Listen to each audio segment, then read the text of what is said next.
Dan tema kita memang menarik ya, yaitu tentang kematian.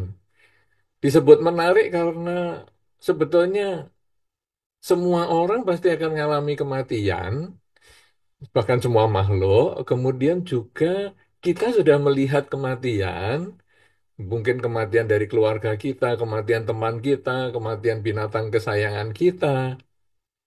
Tapi kadang-kadang kita kalau ditanya tentang kematian ya bingung juga ya. Apalagi kalau ditanya siap mati, wah ini dia. Belum siap. Tapi kalau ada orang yang meninggal, nangisnya luar biasa, kenceng banget. Ya, mungkin pasangan hidupnya meninggal, orang tuanya meninggal, dan lain sebagainya. Wah, nangisnya kenceng. Tapi kalau ditanya mau ikut, juga nggak ada yang mau ikut juga. Jadi, kematian ini memang misteri ya.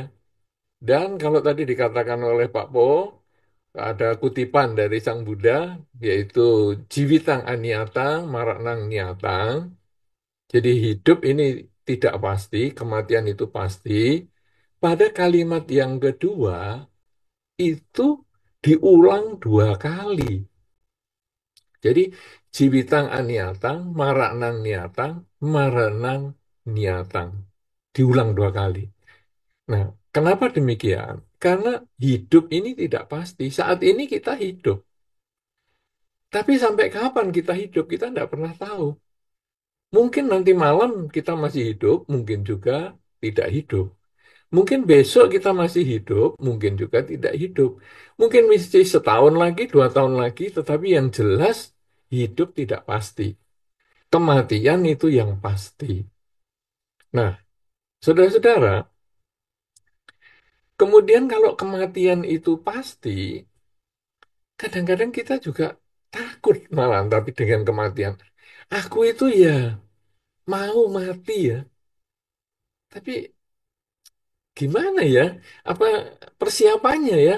Nah, sehingga tema kita ini kan kematian itu kalau di dalam bahasa yang lebih lengkap, kematian itu apakah akhir dari suatu perjalanan? Bahasa tema kita adalah kematian akhir perjalanan hidupkah? Ya, supaya pendek. Tapi kalau mau panjang sebetulnya apakah kematian itu akhir dari suatu perjalanan kehidupan? Karena ada beberapa orang mengibaratkan kehidupan kita ini seperti kita naik kereta atau naik bis. Kalau katakanlah naik kereta ya, jadi kita misalnya dari kota mungkin Jakarta atau mana ada stasiun, mungkin naik dari stasiun Gambir misalnya. Kemudian dia naik. Pada waktu naik di kereta, gerbong kita itu tidak kosong, kita bukan penumpang yang pertama. Tetapi kita adalah penumpang yang kesekian. Jadi, begitu naik, di gerbong kita ini ada yang sudah duduk di situ, ada juga tempat duduk yang masih kosong, kemudian kita naik, kita mencari tempat yang kosong. Nah, kemudian kita duduk di situ. Lalu kita melihat mereka di sana, ada yang membaca, ada yang ngobrol, ada yang mungkin makan cemilan, ada yang mendengarkan musik, dan lain sebagainya. Banyak sekali kegiatannya. Kemudian setelah stasiun Gambir itu kita naik, waktunya sudah menunjukkan waktu keberangkatan kereta, kemudian kereta ini berjalan. Kita misalnya mau menuju ke Blitar. Nah, kemudian perjalanan kereta dimulai, di beberapa stasiun berhenti. Nah, ketika di beberapa stasiun berhenti, ada beberapa yang dari gerbong saya ini atau beberapa gerbong kita ini turun. Tetapi juga ada yang naik juga. Lalu menduduki kursi-kursi yang kosong. Setelah waktunya tiba untuk berangkat, oke, berangkat lagi. Sampai ke stasiun yang selanjutnya, prosesnya berulang lagi. Ada yang turun, ada yang naik ketika kereta sudah berhenti. Demikian seterusnya sampai akhirnya di Blitar. Sampai Blitar juga sama. Ada sebagian yang turun, ada sebagian yang naik. Tetapi karena saya mau turun di stasiun Belingi, saya masih tetap duduk di atas kereta. Nah, sampai di Blingi, saya turun. Tetapi yang lain di kereta ada yang turun juga, mungkin karena tujuannya sama dengan Blingi, tapi juga ada yang naik baru.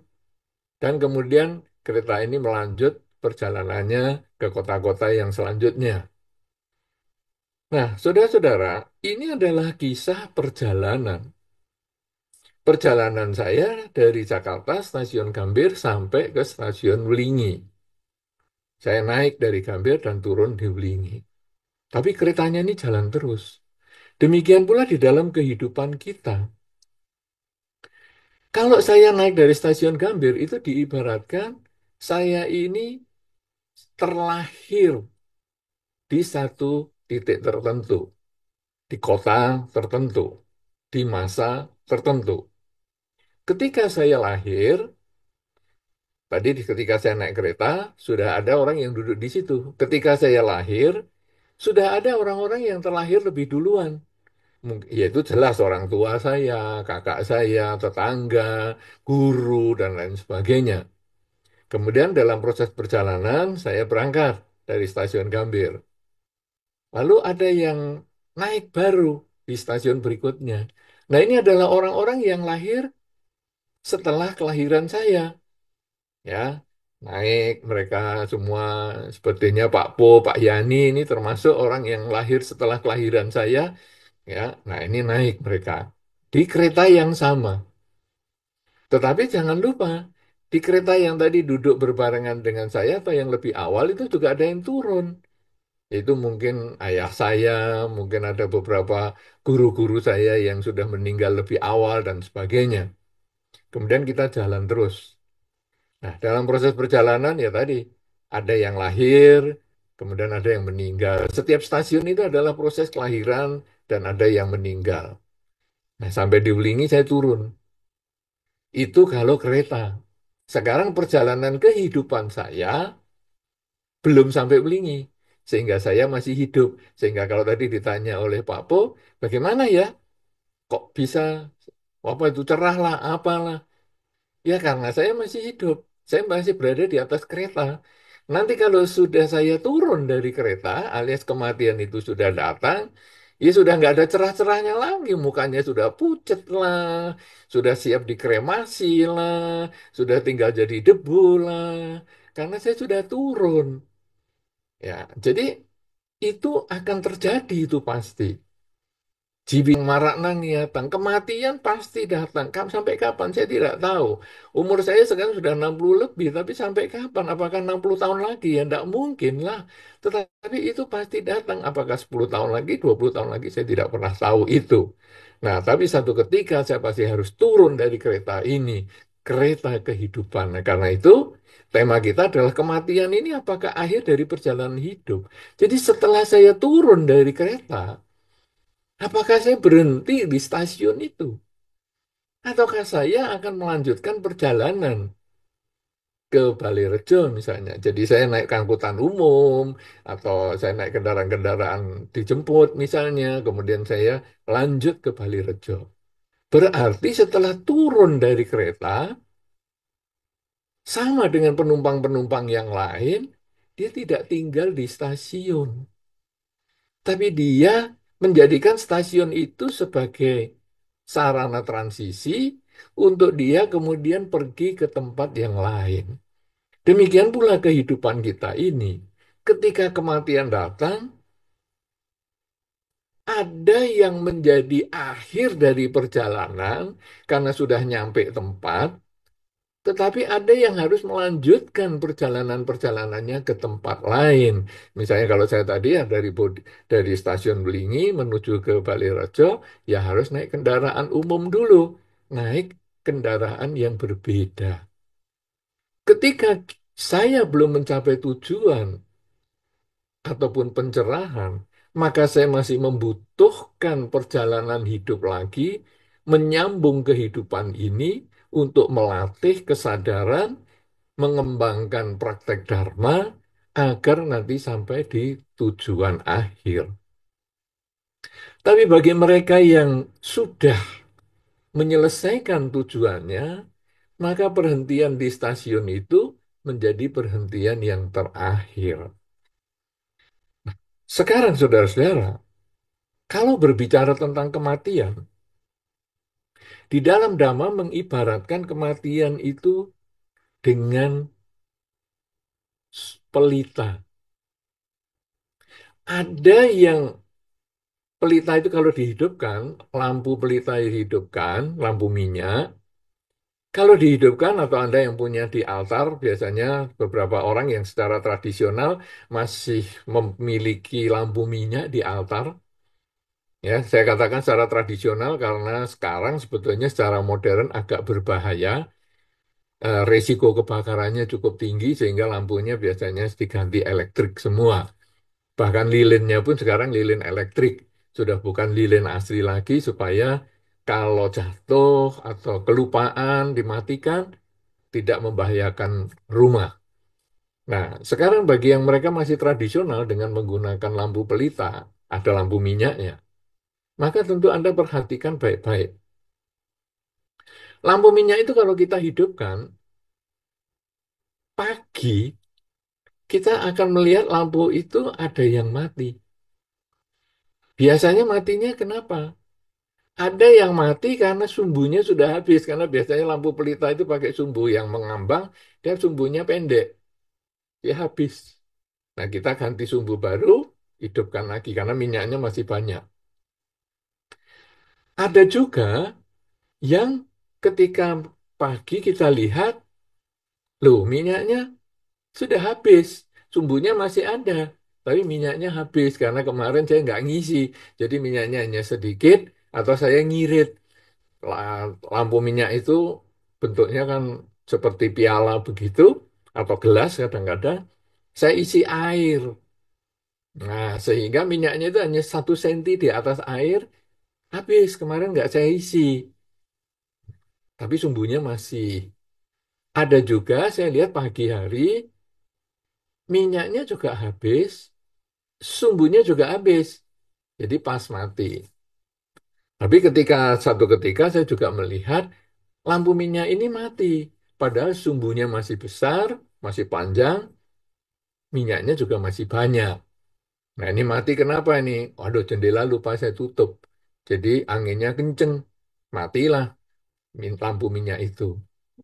Ada 4 kondisi ini yang di dalam Dhamma menggambarkan kehidupan dan kematian seseorang.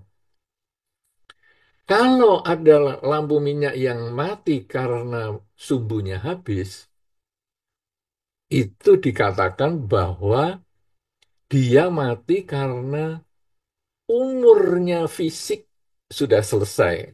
Jadi manusia meninggal ini kira-kira rata-rata sekarang umur berapa? Katakanlah umur 80 tahun. Jadi seseorang itu meninggal karena fisiknya sudah tidak mendukung lagi. Nah ini sumbunya sudah habis.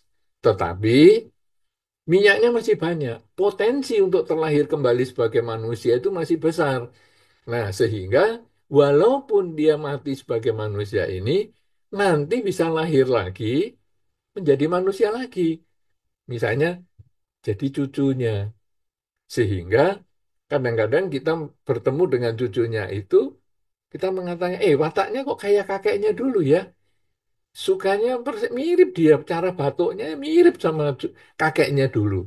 Kenapa? Karena kakeknya ini mungkin meninggal, tapi karena fisiknya itu sudah habis meninggalnya, namun kondisi pendorong untuk sebagai manusia itu masih ada, maka dia lahir lagi sebagai cucunya. Itu juga bisa. Ya, nah inilah yang sumbunya habis, minyaknya masih banyak. Tetapi kadang-kadang ada sumbunya yang masih panjang, tapi minyaknya habis. Misalnya, dia lahir sebagai cucunya, tapi umur 15 tahun meninggal. Kenapa demikian? Karena si kakek yang tadi meninggal itu hanya meninggalkan minyak sedikit. Sehingga ketika sumbunya habis, diganti sumbu baru, ya dia hanya menyelesaikan sisa minyaknya, hanya beberapa jam saja. Demikian pula ketika dia mendapatkan badan yang baru, sumbu yang baru, karena dia minyak untuk kelahiran kembali sebagai manusia itu tinggal sedikit, maka matilah dia di usia yang pendek. Ya, 15 tahun mungkin sudah meninggal atau 20 tahun sudah meninggal. Nah, tetapi ada juga yang sumbunya habis, minyaknya habis, yaitu ketika seseorang dalam usia tertentu, usia maksimal rata-rata pada saat itu, dia meninggal dan memang jatah hidupnya, karma pendukungnya sudah habis juga, maka dia matilah juga sebagai manusia dan mungkin terlahir di alam surga, di alam yang lain, yang terserah sesuai dengan kondisi karmanya. Nah, kemudian ada juga yang tadi lampu pelita mati tertiup angin, minyaknya masih banyak, sumbunya masih panjang. Ini adalah orang-orang yang dikatakan meninggal karena mendadak. Mungkin dia bunuh diri, mungkin dia kecelakaan, dan lain sebagainya. Nah, jadi proses meninggal itu bisa terjadi seperti ini.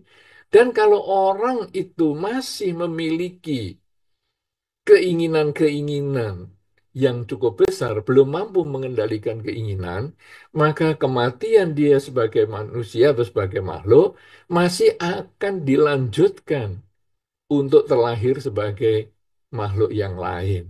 Inilah yang disebut dengan kelahiran kembali, karena nanti ada hubungannya dengan hukum sebab dan akibat perbuatan. Kalau dia melakukan perbuatan di kehidupan ini dan buah itu selesai di kehidupan ini juga, maka dia tidak akan panen lagi di kehidupan selanjutnya.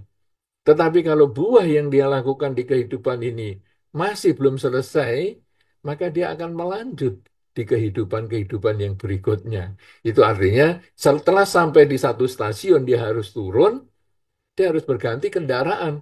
Mungkin berganti beberapa kendaraan umum untuk mencapai tujuannya dia yang terakhir. Demikian pula, ketika seseorang belum mampu mengendalikan keinginannya, sampai dia belum menyadari bahwa saat ini itu saya sedang apa. Karena keinginan itu timbul karena dia tidak memahami hidup itu yang berubah. Karena dia tidak memahami hidup yang berubah, ketika ada hal yang menyenangkan dia ingin pegang terus, ketika ada hal yang tidak menyenangkan dia ingin menolak. Keinginan memegang terus yang menyenangkan itu ketika meninggal dunia, ini yang akan membawa dia ke perjalanan yang selanjutnya. Jadi misalnya, saya ingin selalu mempunyai kesehatan ataupun saya mempunyai keluarga yang bahagia misalnya. Maka ketika meninggal dunia, dia akan terlahir di sekitar keluarganya. Dan itu akan terus-menerus seperti itu sesuai dengan keinginan yang dia miliki. Dia ingin berkumpul dengan yang dia cintai. Sebaliknya, dia menolak dia yang dia tidak suka, yaitu saya bosen dengan pasangan hidup saya ini. Saya setiap hari selalu cekcok dengan dia, saya bosen. Kebencian itu s- satu sisi yang berbeda dengan cinta. Karena kebencian dan cinta itu sama-sama saling mencari. Jadi kalau kita pulang dari rumah atau kita pulang dari tempat kerja, kemudian kita sampai rumah, yang kita cintai apa? Yang kita cintai anak, maka kita akan mencari anak kita yang kita sayangi itu. Sebaliknya yang kita benci apa? Yang di rumah, misalnya di rumah ada kecoa, karena saya sering ketemu dengan kecoa. Maka pada saat saya pulang ke rumah, yang saya cari juga kecoa. Jadi cinta dan benci itu saling mencari. Cinta untuk mendekat, benci untuk menolak. Sehingga ketika tadi ada seseorang yang meninggal dengan pikiran, aku nggak suka dengan pasangan hidup ini, aku benci dengan dia, selama puluhan tahun aku berkeluarga dengan dia selalu bermasalah, aku benci. Kematian dengan kebencian seperti itu akan melanjutkan kelahiran kembali justru berdekatan dengan yang dibenci ini.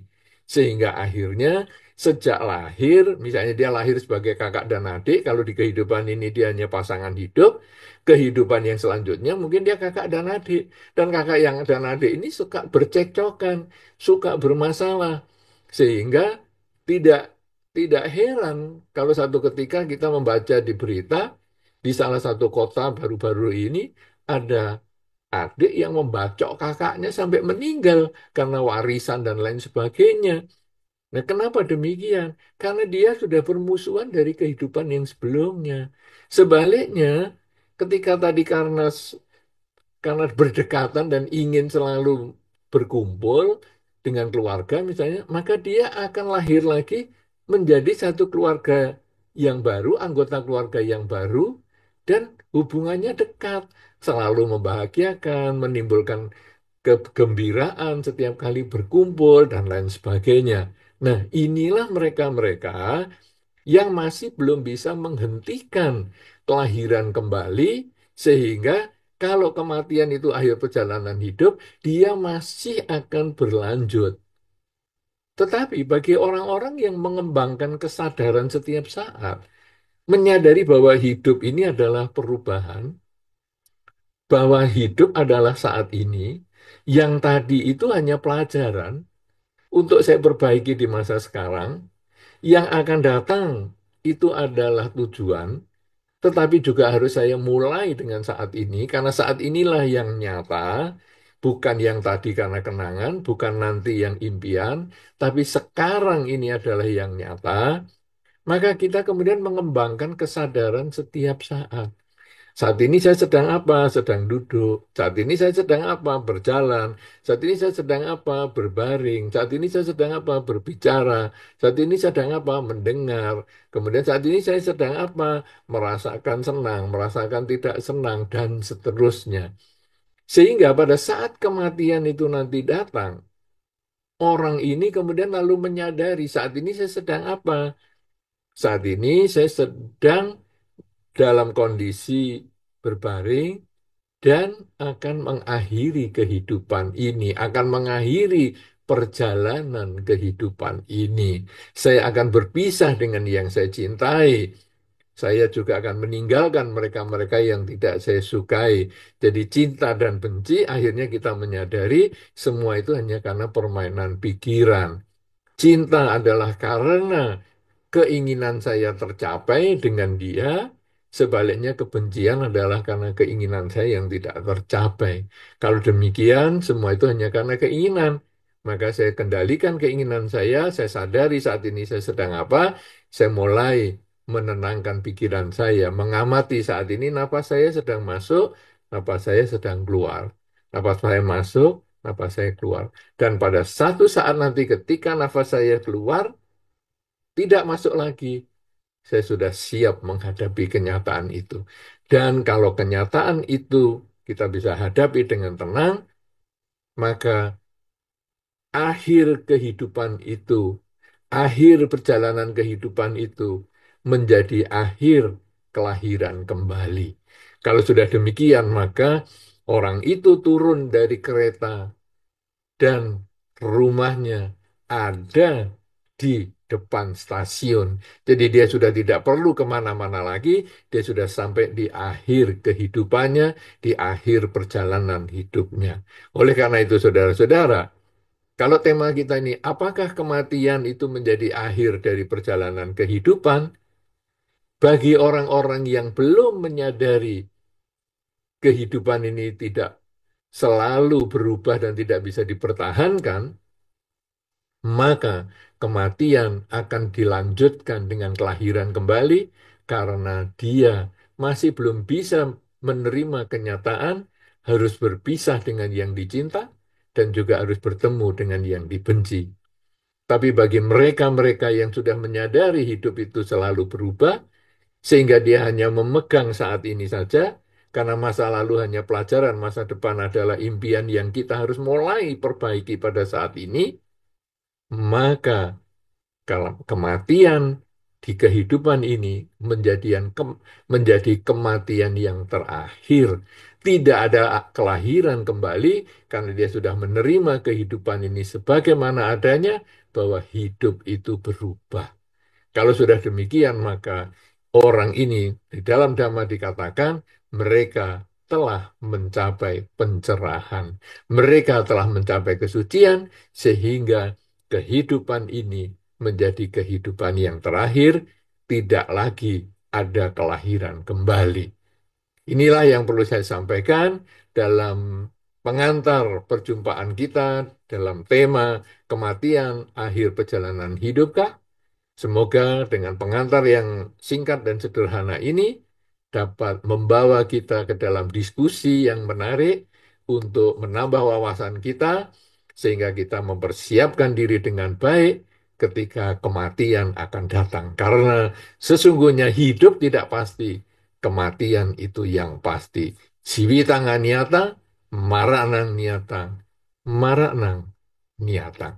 Terima kasih, saya kembalikan kepada Pak Ponijan. Silahkan.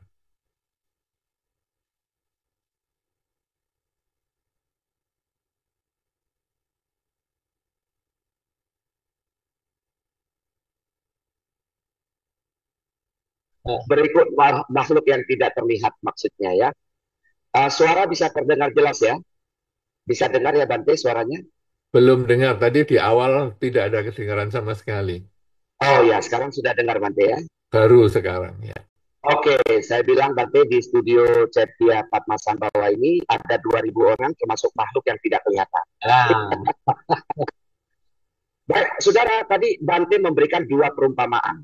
Luar biasa ya, tentang kematian ini. Perjalanan kereta. Nah ini teman-teman yang pernah naik kereta api pasti akan sangat relate dengan apa yang Bante sampaikan. Ya, kita dari stasiun Gambir kan kami di Jakarta ini ya. Turun bisa di kalau mau ke Jawa Timur atau ke Wulingi tadi Bante katakan, kita bisa turun di beberapa stasiun sebelum sampai ke tujuan akhir. Ya kan, Anda berhentinya di mana? Ilustrasi yang sangat menarik ya. Buat Anda yang ketinggalan, nanti bisa disaksikan ulang di YouTube ya. Kemudian perumpamaan kedua menarik sekali, Bante mengumpamakan dengan pelita atau lilin ya. Di wihara ini sepertinya ada ya. Nah, pelitanya sudah elektronik ini Bante, seperti yang tadi Bante sampaikan ya. Nah, ini ada perumpamaan yang sangat menarik mengenai sumbu yang pendek, akhirnya mati lampunya atau apinya ya. Kemudian minyaknya habis, juga mati apinya, sumbu dan minyaknya habis, juga mati, dan tiba-tiba mati. Ya kan ya, tadi Bante sudah jelaskan kepada kita dan seterusnya. Tadi Bante juga menjelaskan agak lumayan panjang mengenai cinta dan benci. Saya pikir tadi Bante mau nyanyi ya. Soalnya ada judul lagunya Bante, antara cinta dan benci. Nah ini mahasiswa dari Damasena ini atau pengurus Damasena ini relate banget ya. Jadi Bante katakan antara cinta dan benci ini adalah permainan pikiran. Kalau di Dhammapada nanti Anda bisa baca di ayat 210. Di situ dikatakan bahwa berpisah dengan yang dicintai, bertemu dengan yang dibenci adalah dukkha. Jadi cinta dan benci dua hal permainan pikiran tadi Bante sampaikan. Kemudian Bante juga menyampaikan kepada kita soal mereka yang hidupnya tidak benar, seperti ada yang membacok kakaknya, dan mungkin penonton yang kami hormati, Anda pernah juga membaca berita di mana seorang putri dari bos besar CEO Yamaha ya, itu menikam ayahnya sendiri. Nah, itu juga terjadi, berarti kehidupan yang dijalaninya tidak sesuai dengan apa yang seharusnya terjadi. Nah, Bante memberikan solusi, yaitu meningkatkan kesadaran di setiap saat. Nah, kalau kita baca di Dhammapada ayat 21, di situ dikatakan kewaspadaan adalah jalan menuju kekekalan. Kelengahan adalah jalan menuju kematian. Barang siapa yang tidak memiliki kewaspadaan atau kesadaran, maka sebetulnya dia sudah mati sebelum waktunya. Karena itu gunakan kesadaran kita dengan menyadari bahwa hidup ini adalah tidak kekal. Segala sesuatu akan berubah setiap saat.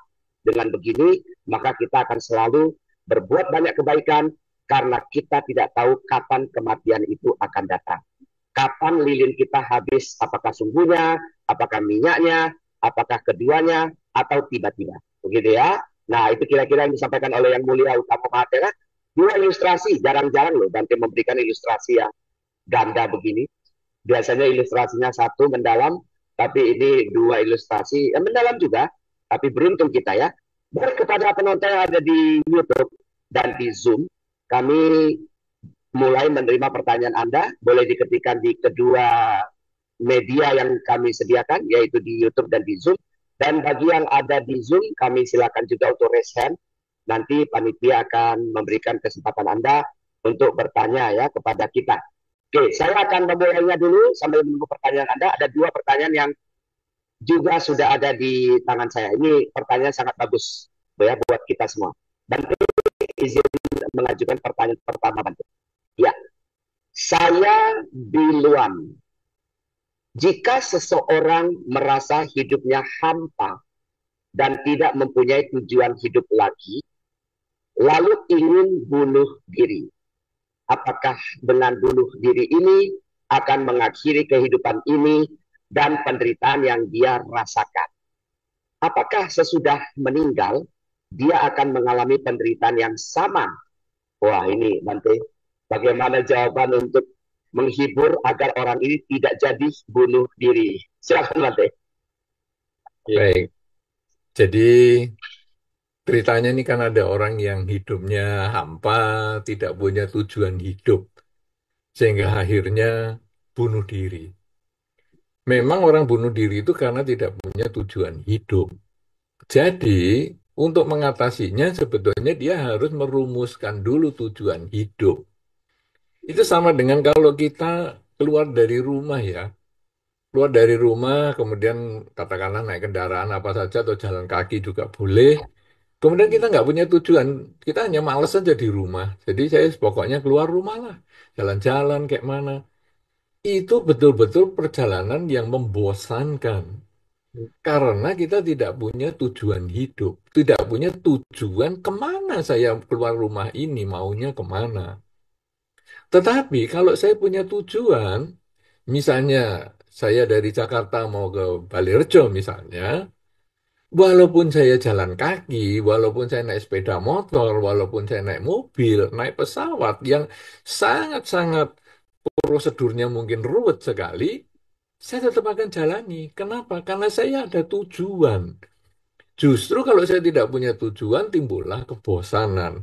Bagi orang-orang yang mau bunuh diri itu, sebetulnya yang pertama dia harus mengingat dulu tujuan hidupnya dia apa.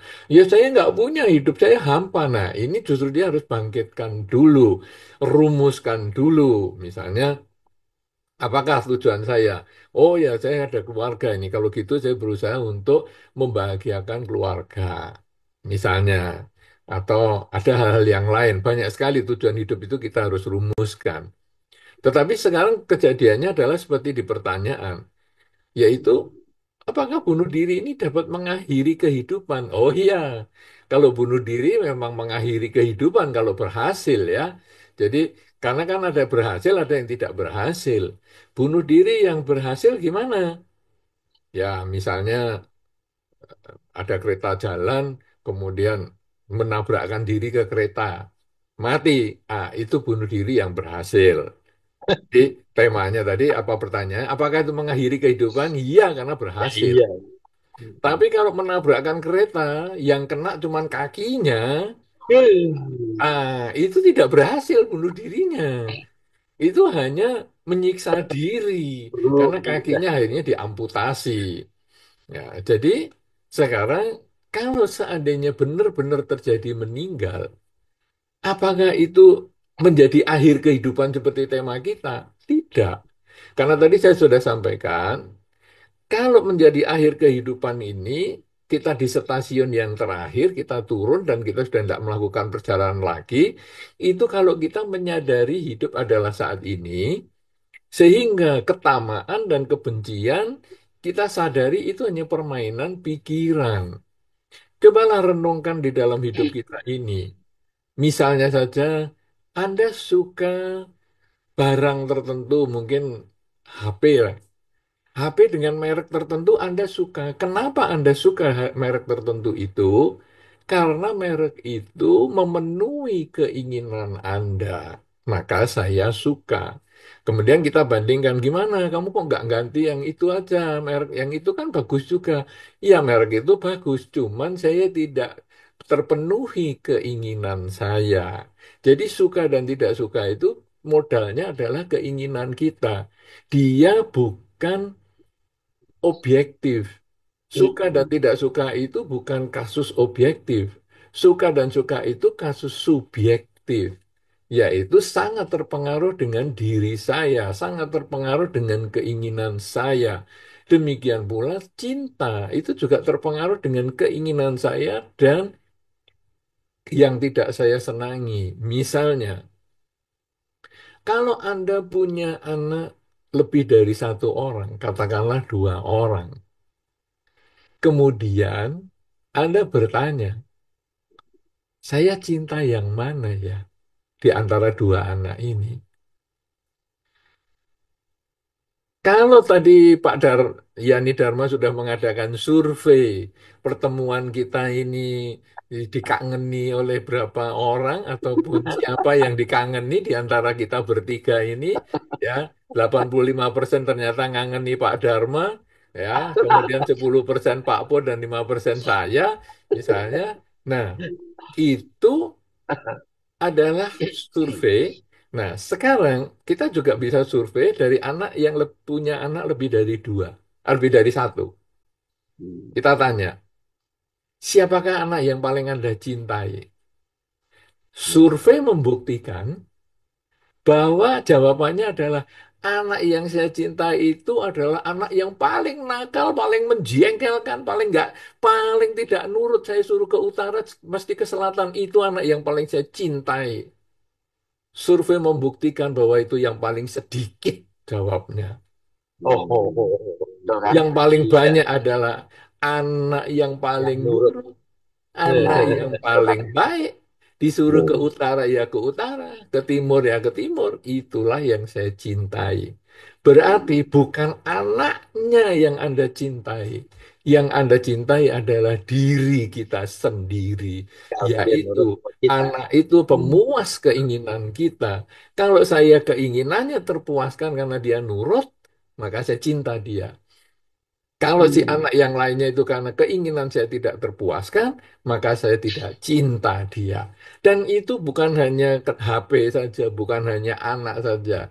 Bahkan siapapun juga, apapun juga, itu karena cinta dan tidak cinta itu. Cinta dan benci yang tadi ada lagunya, karena itu Benci. tadi. Ya, saya belum tahu lagunya, nanti Pak Bu boleh menyanyi bersama anak-anak Trisakti tadi, Damasena. Nah, kalau sekarang kita lalu tahu bahwa ternyata cinta dan benci itu sumbernya hanya dari ego kita. Iya. Semua itu hanyalah objek. Subjeknya adalah diri kita, ego kita. Semua itu objek pemuas ego kita. Saya senang kucing ini, bukan kucing yang nakal yang saya sukai, kucing yang nurutan yang saya sukai. Jadi saya senang kucing ini karena suka menggigit, suka mencakar. Saya paling suka, Loh, nggak mungkin. Saya senang kucing ini karena dia penurut. Saya nggak suka kucing itu karena dia tidak penurut. Anjing juga sama, semuanya juga sama. Ayah dan ibu Anda pun akan begitu juga. Saya senang ayah saya karena ayah saya itu kalau saya misalnya nakal itu dia mukul saya pakai sapu sampai patah. Saya senang sekali ayah saya. Kalau mama saya nggak suka karena dia terlalu baik sama saya. Itu hampir hampir tidak mungkin terjadi di nggak dalam ada kehidupan itu. kita itu ya. Ya, itu itu kalau dalam bahasa Jepangnya adalah kukira tak ada itu. Ya, ya, itu bahasa Jepangnya itu. Jadi itu artinya apa? Kita mencintai ayah dan ibu itu juga karena ego kita, bukan objektif, tapi subjektif. Nah, sekarang kalau orang itu bunuh diri kemudian akhirnya meninggal, maka dia memang dia membenci kehidupan ini. Dia tidak suka dengan kehidupan ini. Kenapa kehidupan ini tidak memuaskan keinginan dia? Tapi ingat, cinta dan benci itu mencari. Tadi dalam contoh sudah saya kasih, kalau saya cinta dengan anak, misalnya begitu pulang rumah, maka yang saya cari adalah anak. Ya. Kalau saya benci dengan kecoa, maka ketika pulang rumah yang saya cari adalah kecoa. Demikian pula, ketika saya benci dengan kehidupan ini sehingga saya memutuskan diri untuk bunuh diri, maka pada akhirnya saya pun akan lahir kembali. Saya mengakhiri kehidupan ini, tapi untuk memulai kehidupan yang baru. Karena tadi lampu pelita, minyaknya masih ada, potensi untuk sebagai manusia masih ada, sumbunya masih ada, fisiknya ini umurnya masih ada, tetapi ditiup lilin, ditiup apinya ini mati. Maka begitu dihidupkan lagi, pelita itu akan nyala lagi. Artinya, ketika orang meninggal dengan bunuh diri, justru dia bisa lahir kembali di situasi yang tidak menyenangkan. Hmm. Karena nanti pada saat pikiran akhir bunuh diri itu pikiran negatif, justru dia akan lahir di lingkungan-lingkungan yang tidak baik. Karena itu dikatakan di dalam salah satu sumber yang belum dipastikan kejelasannya, dikatakan bahwa sekali seseorang itu bunuh diri, akan terkondisi dalam 500 kelahiran berikutnya, dia akan bunuh diri dan bunuh diri lagi. Karena ketika dia bunuh diri, pikirannya negatif, maka dia lahir di lingkungan yang toksik, yang negatif, sampai dia terkondisi untuk bunuh diri lagi. Kalau dia ngulang lagi bunuh diri di situ, maka berlipat lagi ke 500 kelahiran berikutnya lagi. Yang tadi 500 baru kurang satu, ya. Kemudian lahir lagi, bunuh diri lagi, tambah 500 lagi. Sudah sekitar 900 lebih. Kemudian lahir lagi, bunuh diri lagi. Sampai kapan mau selesai? Karena itu, bunuh diri memang menyelesaikan kehidupan ini. Tetapi bukan menyelesaikan rangkaian perjalanan kehidupan. Itu sama dengan Anda hanya naik kereta api, kemudian di stasiun, Anda turun sebentar karena berhenti, Anda turun sebentar, mungkin untuk beli permen, itu di luar itu ada yang jualan permen atau jualan apa tertentu, atau Anda kebutuhan tertentu, atau Anda menemui teman Anda, kemudian naik lagi karena keretanya sudah mau berangkat. Jadi bunuh diri hanya turun sementara untuk melanjutkan perjalanan yang mungkin masih panjang di dalam kehidupan kita. Demikian. Silakan Pak Bo. Iya, baik. Terima kasih banyak Bante. Antara cinta dan benci. Nanti di generasi milenial dan generasi Z yang bisa nyanyi lagunya Geisha. Kalau zaman dulu Bante lagunya Rinto Harahap. Nah, ini yang di Amerika ini pasti tahu nih seusia kita. Ya, judul lagunya adalah Benci Tapi Rindu. Benci tapi rindu juga. Ya. Iya, benar. Benar. Iya, iya. Jadi nanti kalau saya nyanyi Bante biasa untuk lelang Bante ya, karena ini tidak ada acara lelang, ya kan ya. Jadi tidak usah nyanyi hari ini, nanti aja ya. Baik, tadi Bante sudah menjawab pertanyaan tadi. Sebenarnya saya mau tanya karena ada awam gini Koyani ya, yang mengatakan ya katanya kalau sekali bunuh diri akan bunuh diri berkali-kali. Nah, tadi Bante sudah katakan ada sumber yang memang sulit kita konfirmasi ya Bante ya. Apakah ini benar dan apakah ini tertulis dalam ayat? Kalau kita kan berbasis ayat, ya kan, berbasis kitab. Ada. Ya, kalau belum ada kitabnya, maka tadi Bante katakan belum terkonfirmasi, gitu ya. Baik, ya kita lanjut Bante. Ini sudah banyak pertanyaan. Tadi untuk yang bunuh diri, jangan buang kehidupan Anda sia-sia. Nanti kita mohon Bante nanti menjelaskan di Dhammapada ayat 182, sungguh sulit kehidupan manusia, sungguh sulit terakhir sebagai manusia, sungguh sulit untuk mendengarkan Dharma, sungguh sulit untuk bisa menjadi seorang Buddha. Jadi jangan sia-siakan. Artinya isi dengan baik, Koyani ya. Betul, boleh tambahkan sedikit. Boleh. Tambahkan. Mau intinya ya. Ya. Katanya nih, kalau orang ada niat untuk bunuh diri, itu alam semesta akan mengkondisikan dia berpikiran negatif untuk mencari akal untuk bunuh diri. Ya, seperti yang tadi Bante sampaikan, mungkin sekali bahwa kehidupan yang lalu dia bunuh diri, kehidupan sekarang ada terpikir bunuh diri, itu akan terkondisikan.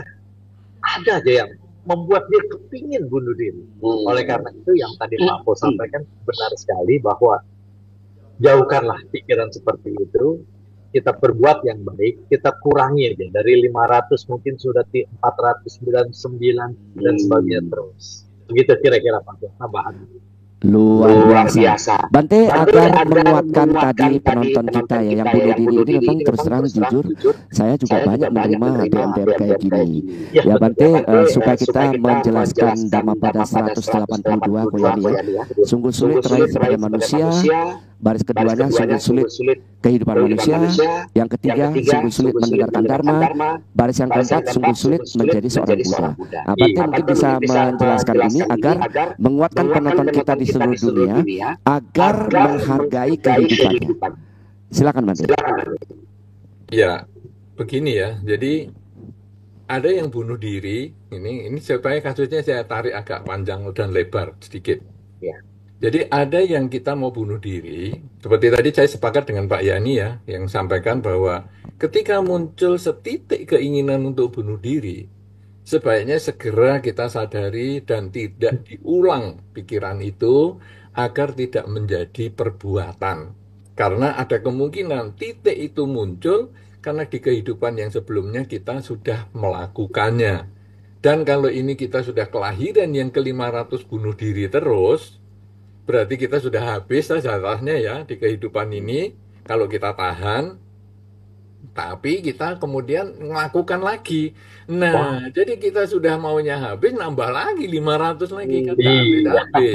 Ya, nah tapi kalau kita sudah tahu Dhamma, kemudian kita sadari baik-baik, maka kita berhenti di kehidupan ini dan tidak melakukan lagi. Itu betul. Nah, kemudian saya perluas sedikit, yaitu keinginan untuk membunuh orang.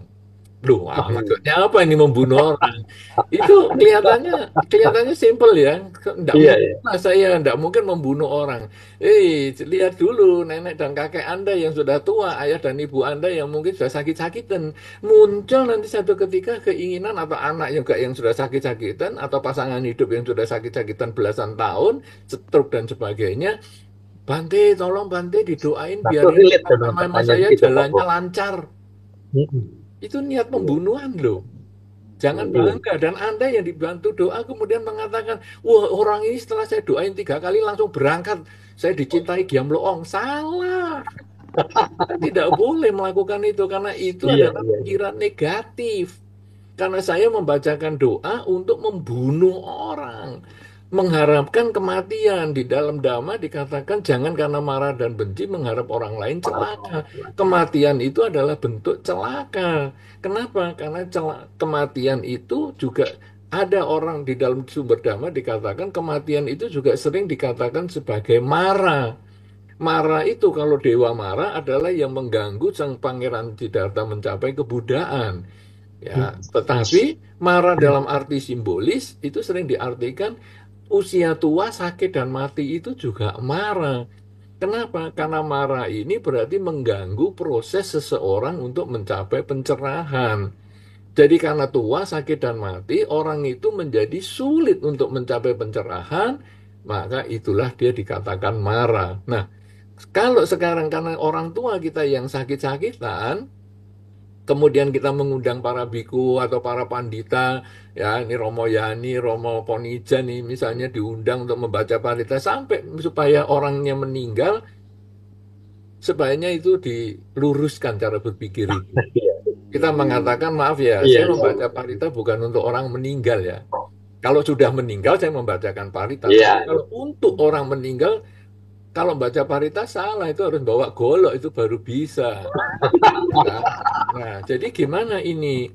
Saya Iya. membacakan parita itu untuk mendoakan semoga karma-karma baik yang dia miliki akan berbuah sesuai dengan kondisinya. Apakah dia sembuh, apakah dia masih sakit seperti itu, apakah dia meninggal, itu urusan karmanya. Saya hanya membacakan doa saja. Nah, itu kenapa? Karena mengharapkan orang lain meninggal itu memotong kesempatan dia bisa memperoleh kesempatan untuk bisa mencapai kualitas hidup yang lebih baik. Nah, ini yang disampaikan oleh Pak Po tadi, bahwa kita terlahir sebagai manusia itu sudah sulit. Ya. Jadi, kico manusia patik labu. Jadi, kita itu sulit sekali terlahir sebagai manusia. Di dalam Dhamma disampaikan, Sang Buddha mengambil contoh dengan kuku dengan digosokkan ke tanah. Lalu Sang Buddha memperbandingkan, banyak mana debu di kuku saya ini dengan debu di seluruh bumi ini. Nah, para biku menjawab, ya tentu jelas debu di seluruh bumi banyak sekali. Debu di kukunya Sang Buddha ini sangat sedikit. Itulah kesempatan sebagai manusia itu sangat sedikit seperti debu di kuku ini saja dibandingkan dengan debu di seluruh dunia.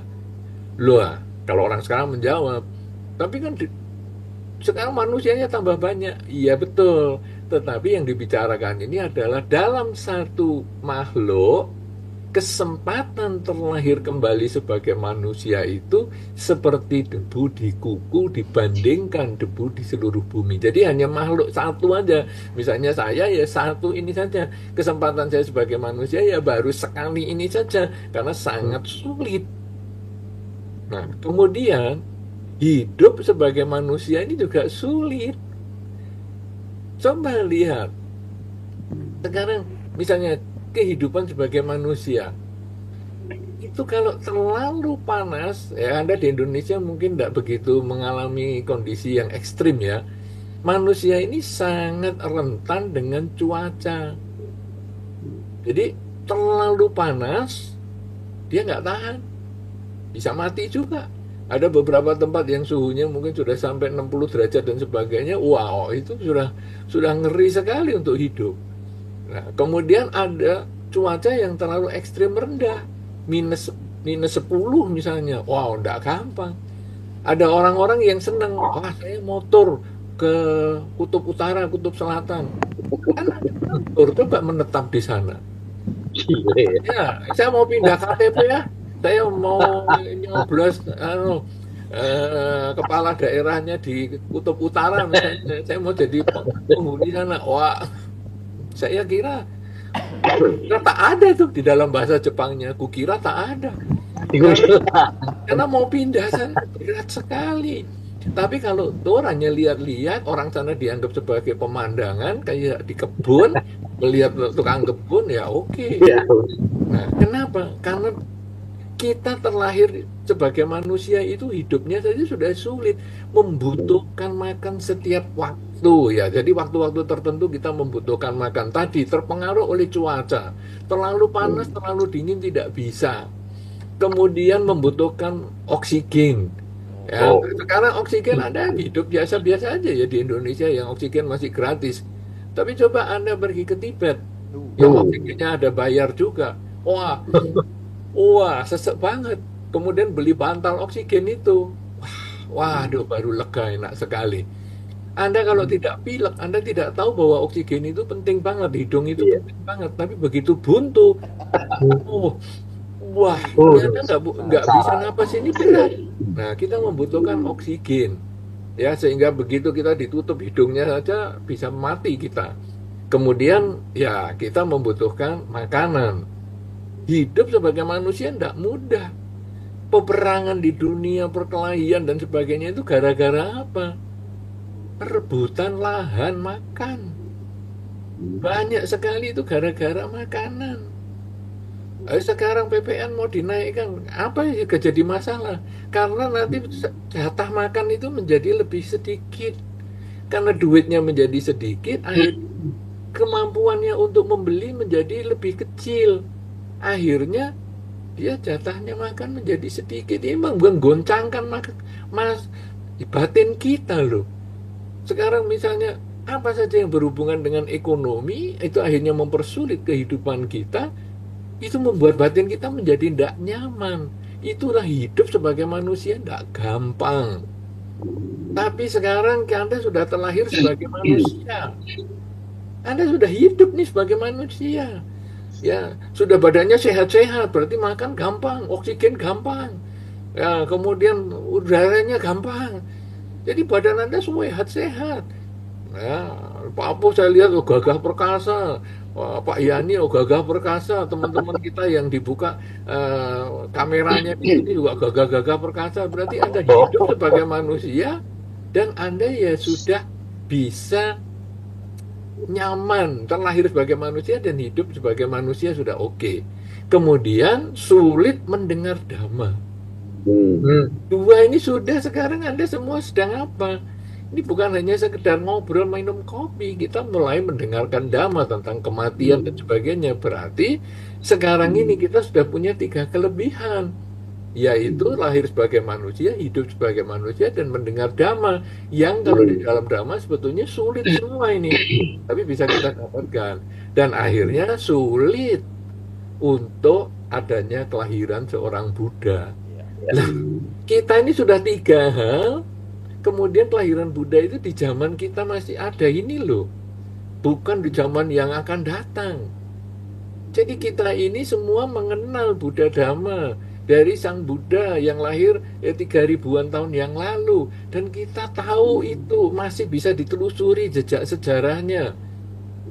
Bisa bayangkan orang-orang yang lahir 5.000 tahun yang lalu tidak ketemu ajaran Buddha sama sekali. Nah, jadi kalau kita bisa menemukan 4 hal yang sulit ini dan kita sudah jalani, ini berarti kesempatan kita untuk meningkatkan kualitas diri sampai kita berakhir di stasiun yang terakhir dan kita turun dan tidak melakukan perjalanan lagi karena kita mencapai kesucian. Maka kita berarti memanfaatkan 4 kelebihan yang kita sudah miliki. Lahir sebagai manusia, hidup sebagai manusia, mendengar dhamma, dan lahir di zaman seorang Buddha. Itu kalau kita bisa memanfaatkan itu, maka kehidupan ini menjadi tidak sia-sia dan menjadi kehidupan yang terakhir. Tetapi kalau kita bunuh diri ataupun mengkondisikan orang lain mati, maka sebetulnya kita mengganggu mereka dengan kesulitan mereka yang sudah ada, sudah mereka lewati.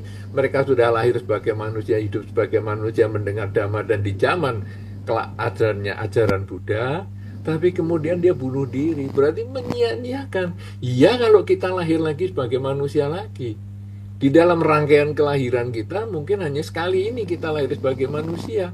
Nanti kita lahir di alam-alam yang menderita, kemudian lahir lagi di zaman tidak ada Buddha dan lain sebagainya. Kesulitan makin datang, hidup kita makin menderita, makin turun. Jadi semakin sering kita terlahirkan kembali, semakin menurun kualitas kita. Tapi kalau saat ini, mumpung kita masih terlahir sebagai manusia yang mengenal dhamma dan hidup sebagai manusia, dan di zaman ajaran Buddha masih ada, mari kita manfaatkan semaksimal mungkin, mengembangkan kesadaran setiap saat, menyadari bahwa cinta dan benci sebetulnya hanya permainan pikiran. Kalau gitu sekarang pikiran kita kendalikan, hidup pada saat ini, maka hasilnya adalah kita benar-benar memanfaatkan kehidupan saat ini dengan sebaik-baiknya. Sehingga kalau nanti lahir lagi ya tetap sebagai manusia kita bisa meningkatkan kualitas diri yang lebih baik. Tapi kalau kita tidak terlahir sebagai manusia, kita sudah menyelesaikan kehidupan ini, tidak terlahirkan kembali, maka kita tidak menyia-nyiakan kehidupan ini, dan kita tidak menyia-nyiakan orang tua yang sudah melahirkan kita. Karena badan kita bisa terlahir sebagai manusia, ini juga jasanya orang tua. Kita mengenal dhamma, ini selain karma baik kita orang tua kita juga berjasa mengenalkan kita pada dhamma. Jadi kita sekarang memperoleh keempat keuntungan ini, jasanya salah satunya juga orang tua kita. Marilah kita tidak menyia-nyiakan mereka yang sudah mengandung, melahirkan kita, membesarkan kita, mendidik kita, dengan mengembangkan kualitas diri agar apa yang kita capai, kualitas batin yang baik, akan mengkondisikan mereka dimanapun mereka berada akan selalu berbahagia karena tidak sia-sia melahirkan kita sebagai anaknya. Demikian Pak Bo, ini sudah terjawab apa belum apa yang Pak Bo tanyakan? Terima kasih banyak, luar biasa. Nanti penonton ya, Anda cuplik tadi jawaban Bante, bisa dipotong nanti disebarkan, diviralkan supaya memberikan kekuatan kepada teman-teman kita yang tadinya berminat untuk bunuh diri atau ingin bunuh diri, tidak menyia-nyiakan kehidupannya agar terkondisi kehidupan di dunia ini menjadi baik. Nah, itu ya. Ya, Anda bagi yang merekam tadi atau ambil di YouTube, ya kan disebutkan sumbernya dari Cetia Buddha Padma Sambawa gitu ya. Ya, nanti Anda bisa sebarkan supaya bermanfaat ya, bukan hanya sekadar untuk kita saja ya. Baik, nanti saya teruskan, pertanyaan sudah banyak ya.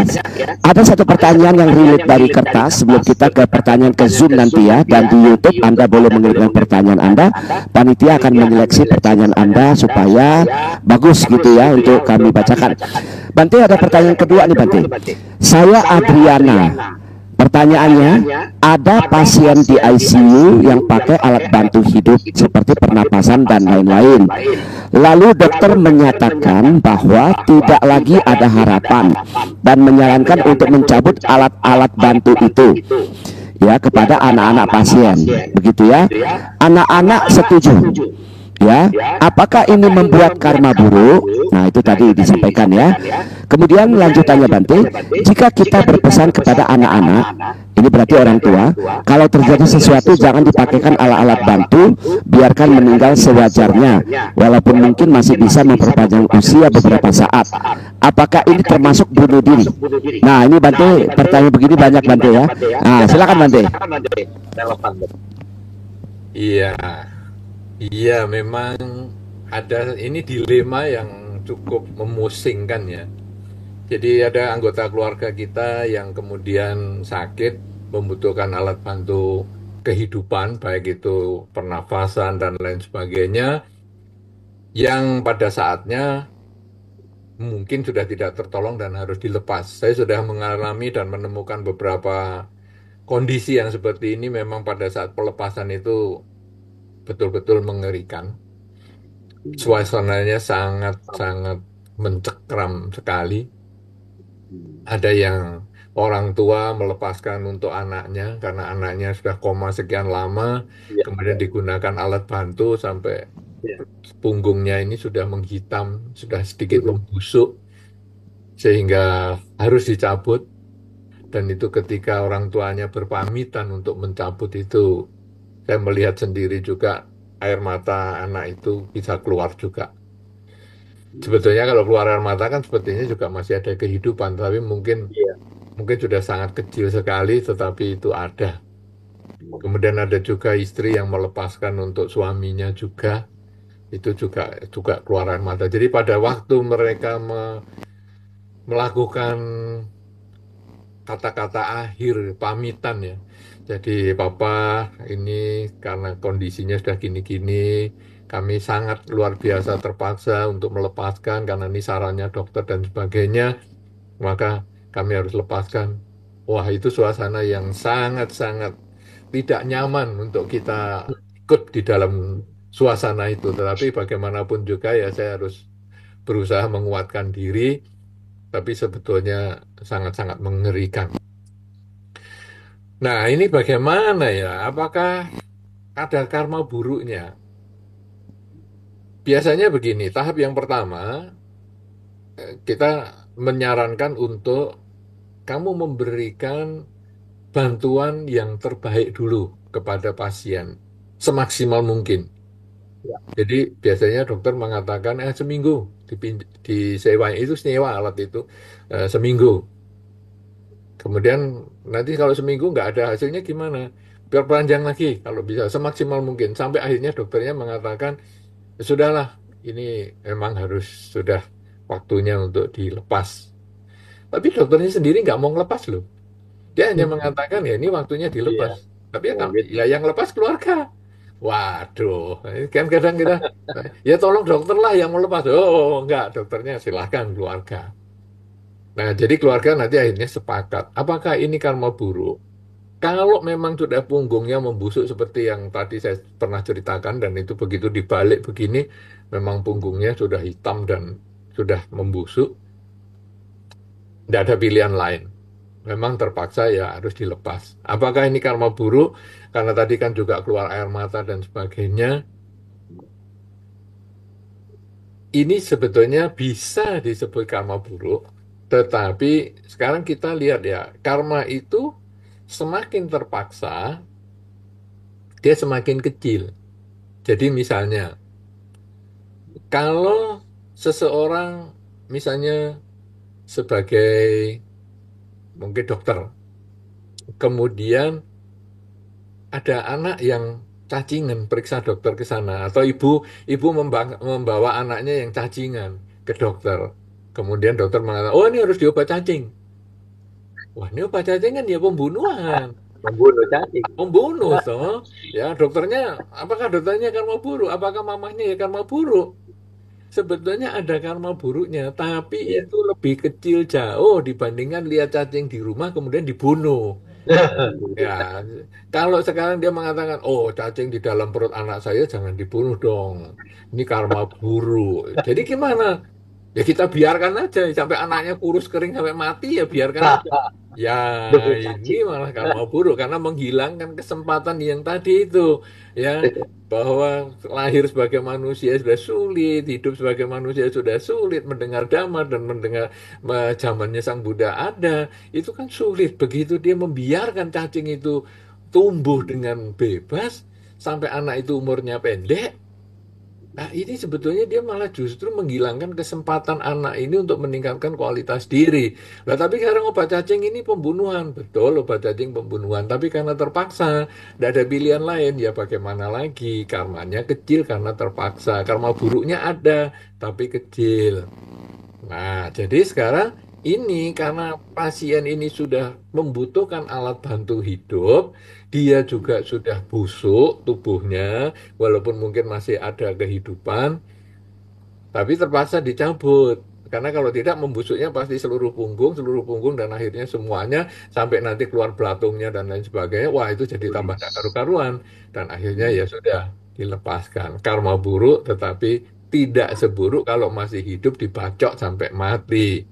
Nah, itu jelas. Nah, kalau sekarang misalnya tadi yang anak ini pesan kepada anaknya. Ah, ini sudah agak ngetren juga di zaman sekarang karena lihat beberapa orang yang tua ya, kemudian di rumah sakit, wah, lalu dikasih, wah, seperti alat untuk mengejutkan jantung dan sebagainya itu sampai lompat-lompat, oh ya berat juga ya. Nanti saya kalau digitukan gimana ya? Kemudian dia pesan sama keluarganya, nak, nanti kalau saya sudah tua, tidak usah dirawat ya. Lah nanti kalau sudah koma apa biarin aja koma sampai titik sendiri biarin lah nggak usah dirawat. Ya komanya jangan Ada juga. diperpanjang gitu. Nah itu apakah termasuk bunuh diri? Ada satu kisah juga kisah nyata yang dalam salah satu keluarga ini orangnya sudah tua sekali. Dia sudah masuk rumah sakit sempat koma. Kemudian dokter sudah angkat tangan dan mengatakan dan ini orang tua ini dibawa pulang aja karena umurnya juga sudah tua. Udah mungkin tidak ada harapan lah. Kemudian keluarganya ngomong, apa disuntik mati aja? Nah, Ya, disuntik mati. Ya, dokternya hanya menjawab kalau diperbolehkan sama pemerintah, karena ini kebetulan di Indonesia, kalau diperbolehkan sama pemerintah, ya mungkin pantas juga disuntik mati. Tapi ini kan pemerintah tidak boleh. Ya, kalau di luar negeri sekarang sudah bisa. Ya, di salah satu negara Eropa, menyuntik mati dirinya sendiri bisa. Jadi dia masuk tabung, kemudian dikasih tombol pencatan begini, begitu dipencet, nanti gas yang untuk menidurkan itu keluar, dia tidur, dan kemudian berapa saat lagi gas yang beracun keluar dan dia mati dengan tidur dan nyaman. Sehingga kalau zaman sekarang orang masih bisa, hanya bisa pada umumnya menentukan saat lahir, nah dihitung pakai buku, lahirnya tungsu. tanggal berapa ya pakai dungsu ya. Hitung tungsu. Jadi ini lahir maunya tanggal berapa pilihannya ya. Kemudian jam berapa? Ini jamnya di kepala Hongte atau di perut Hongte atau di tangan kakinya Hongte. Nah, itu sudah ada. Sekarang bisa. Nah, ternyata sekarang kalau di Eropa itu salah satu negara yang saya tidak perlu sebutkan supaya Anda tidak daftar, itu adalah bisa menentukan waktu mati. Itu jadi bisa dihitung juga. Iya. Saya mau matinya anu aja pas ini tahun baru 1 Januari supaya nanti kalau saya mati diperingati oleh seluruh dunia ada pesta-pesta kembang api. Nah, jadi 1 Januari jam berapa? Ya jam 00 lah. Bisa. Disetel timernya kita sendiri, kemudian masuk ke tabung itu, kapsul kayak kapsul gas gitu. Kemudian sudah jam 00 keluar gini gasnya. Tidur, matinya tuh tidur. Jadi tidak pakai kejang-kejang, tidak tidur terus mati. Jadi bisa. Nah, nanti dungsunya jadi bagus banget mati dan akhirnya wah hitungannya mantap. Ya, itu itu bisa. Tapi kasusnya sekarang apakah ini termasuk bunuh diri? Iya, ini Iya. termasuk bunuh diri. Bagi yang pakai gas tadi. Nah, sekarang bagaimana yang tidak melindungi diri tadi? Itu ya tadi saya ceritakan ibu yang sudah maunya disuntik mati itu sama keluarganya, umat Buddha mengatakan jangan disuntik mati. Ya walaupun tidak boleh tapi juga jangan, kita biar dibawa pulang ke rumah kita bacain doa. Jadi umat-umat ini membacakan parita ke ibu tersebut. Dibacain parita sering-sering tiap hari begitu, ibu yang sudah tua ini lama-lama kembali sadar dan sehat lagi. Sampai akhirnya dia bisa berbakti kepada wihara 3 tahun lagi. Jadi apa yang dia lakukan dalam 3 tahun? Dia sering ke wihara, kemudian membersihkan altar. Tiap hari dia ke wihara membersihkan altar karena dekat rumahnya sama wihara. Kemudian kalau ada biku datang, kemudian dia mempersembahkan dana makan dan lain sebagainya sampai 3 tahun. Dan begitu 3 tahun sudah selesai ya dia meninggal. Nah kemudian saya sampaikan, coba nih keluarganya lihat. Kalau kamu dulu sungguh-sungguh ada peraturan boleh menyuntik mati dan kamu menyuntik mati keluargamu itu, emakmu itu, maka dia kehilangan kesempatan berbuat baik selama 3 tahun. Tapi karena kita semua ini tidak diperbolehkan menyuntik mati, baik secara hukum dan lain-lain, dan kita kemudian membacakan parita sampai orang tua ini menjadi lebih sehat, bisa berbakti kepada wihara, maka dia punya kesempatan lebih baik, berbuat baik 3 tahun lagi. Dan itu sangat bermanfaat untuk kehidupan dia yang selanjutnya. Karena itu, kita kepada anak, kalau memang sakit, berilah pesan untuk tetap dibantu semampu yang bisa dilakukan. Jadi, bukan kemudian tidak boleh dibantu, seperti salah satu mantan Perdana Menteri di luar negeri yang mengatakan, aku kalau sudah sakit jangan dibantu apa-apa, karena nanti ya, toh endingnya kan cuma memperpanjang penderitaan, ya biarlah mati ya mati segera. Ya, tidak seperti itu juga, tapi sebaiknya kita tetap merawat harta keluarga kita, karena badan ini termasuk harta ya. Kalau di dalam Dhamma dikatakan, salah satu cara kita menjaga kekayaan kita adalah barang rusak diperbaiki, barang hilang dicari. Nah, tubuh kita kalau rusak, sebetulnya kita harus perbaiki, yaitu berobat. Ya, kemudian kita sudah akhir kehidupan ini, sudah umurnya sekian tingginya, umurnya sudah tua, tapi tetap kita sakit dan sebagainya, ya kita tetap berobat semaksimal mungkin. Jadi, pesanlah kepada keluarga untuk merawat semaksimal mungkin. Tapi kalau sudah koma dan lain sebagainya, ya ya rawatlah semampunya. Ya, jangan punya niat, dah biarkan aja, abaikan aja, nanti kan mati-mati sendiri, nggak perlu dikasih oksigen juga, kalau perlu ya dikasih CO2 saja, biar mati. Ya saya kira tidak seperti itu, karena itu termasuk bunuh diri dan menyia-nyiakan kelahiran kita sebagai manusia. Begitu, ini 2 pertanyaan mungkin sudah terjawab, Pak Po.